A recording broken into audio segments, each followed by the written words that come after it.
Solo, kota di mana kebudayaan Jawa abadi. Di sini, warisan masa lalu hidup dalam setiap ukiran dan helaian.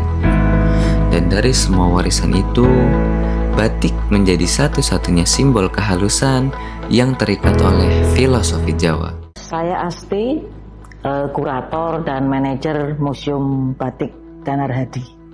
Museum Batik Danar Hadi ini merupakan museum batik pribadi kepunyaan almarhum Bapak Santoso Dullah. Beliau owner dan founder dari PT Batik Danar Hadi. Beliau sangat mencintai, beliau sangat menghargai seni batik, tapi juga ada rasa keprihatinan terkait batik itu sendiri. Museum ini didirikan 20 Oktober 2000. Jadi sebelum tahun 2000 itu ramai bahwa ada negara tetangga yang akan mengklaim batik menjadi miliknya. Didorong dari keprihatinan, kepedulian, kecintaan almarhum Bapak Santoso Dullah, maka beliau mendirikan Museum Batik. Beliau sudah mengumpulkan kain batik sejak mahasiswa. Jadi memang beliau bercita-cita ingin mengumpulkan batik dan kemudian bisa disaksikan, dipelajari oleh masyarakat. Jadi di Museum Batik Danar Hadi, kain koleksi itu memang sengaja tidak dimasukkan ke dalam kaca, karena pada batik terdapat yang disebut ragam hias pokok, ragam hias pengisi, dan isen-isen. Ketika ada penghalang kaca, itu pengunjung akan kurang jelas melihat detailnya, dan juga akan dengan tidak dimasukkan kaca, pengunjung akan lebih bisa mengeksplor kain koleksi yang kami pajang.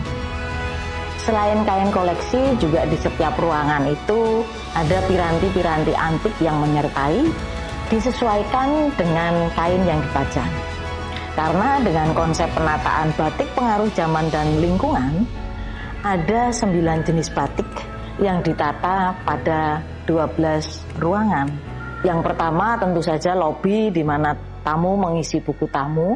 Nah, ruangan yang pertama adalah ada batik keraton, yaitu batik yang dibuat dan berkembang di dalam keraton, Kasunanan Surakarta atau Solo, Kasultanan Yogyakarta, Puro Mangkunegaran, dan Puro Pakualaman. Selanjutnya ada ruangan Danar Hadi, ada juga batik pengaruh Tionghoa, batik pengaruh Belanda, Eropa, batik Indonesia yang digagas oleh Presiden pertama RI, Bung Karno, dan juga ada batik pengaruh India, batik pengaruh keraton, dan tentu saja ada ruangan mini proses. Ruangan mini proses ini berisi atau penataannya adalah proses batik pedalaman. Karena gaya batik di Indonesia seperti kita ketahui ada gaya pedalaman dan gaya pesisiran. Ketika orang menyebut batik, menurut penelitian dari Kementerian Pariwisata dan Kebudayaan, itu wisatawan, entah wisatawan Nusantara atau wisatawan mancanegara, pasti menyebut Solo. Nah, Pak Santoso sebagai salah satu pengusaha batik di kota Solo atau Surakarta, yang sudah sejak tahun 1967, beliau lahir dibesarkan di Solo. Beliau berasal dari keluarga batik juga, karena eyang buyut beliau adalah pendiri Sarekat Dagang Islam di kota Surakarta, sedangkan eyangnya adalah tokoh batik yang mendirikan koperasi batik Batari. Maka Pak Santoso merasa ada kewajiban, ada keharusan. Selain menjual batik, lalu apa sebagai imbal baliknya untuk lestarinya seni batik itu sendiri? Maka Pak Santoso mendirikan Museum Batik Danar Hadi. Karena Solo dan batik itu seperti uang logam bolak-balik. Gus, kalau menyebut batik ke Solo aja, selain juga Yogyakarta. Karena kan sebetulnya Jogja Solo itu kan kerajaan yang sama, kemudian ada perjanjian Giyanti, terpecah menjadi dua.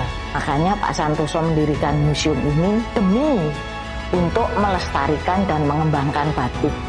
Seperti yang terdapat pada misi dari Museum Batik Danar Hadi. Yang pertama, melestarikan dan mengembangkan batik. Yang kedua, sebagai sarana pendidikan. Karena batik ini tidak hanya milik kelompok umur tertentu saja, tetapi generasi muda. Yang ketiga, misinya sebagai destinasi wisata di kota Surakarta. Museum Batik Danar Hadi ini terletak di kompleks House of Danar Hadi. Nah, nanti di 20 Oktober 2025, museum ini akan berusia 25 tahun. Jadi sudah cukup lama. Saya percaya generasi muda ini, Gen Z, milenial, itu sebetulnya mereka tertarik. Mereka juga mau mempelajari batik yang merupakan warisan budaya bangsa milik semua, tidak hanya milik usia tertentu. Hanya saja cara penyampaian harus diperhatikan, lebih kekinian dan lain sebagainya. Kita tinggalkan cara-cara yang masa lalu, yang hanya menggurui. Kita ajak mereka di ruang diskusi-diskusi. Saya yakin itu bisa tercapai.